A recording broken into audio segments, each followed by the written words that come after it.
Welcome to mega 9 TV. చిలకలూరిపేటలోని సుబాని నగర్ వద్ద విద్యుత్ షార్ట్ సర్క్యూట్ కారణంగా అగ్ని ప్రమాదం జరిగింది. పిల్లలు ఆడుకునే బొమ్మల వస్తువుల దుకాణంలో షార్ట్ సర్క్యూట్ తో మంటలు చెలరేగాయి. షాపు నుండి మంటలు భారీ ఎత్తున బయటకు వ్యాపించాయి. స్థానికులు ఫైర్ సిబ్బందికి సమాచారం అందించగా సంఘటనా స్థలానికి వచ్చి మంటలు ఆర్పే ప్రయత్నం చేశారు.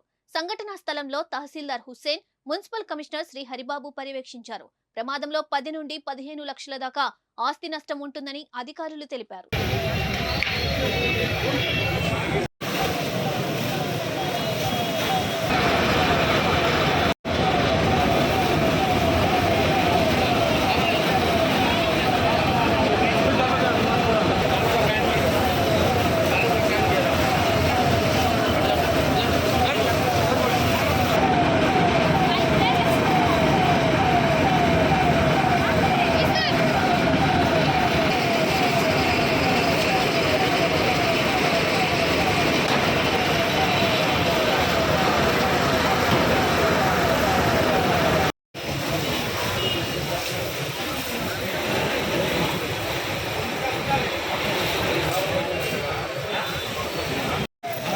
చేస్తా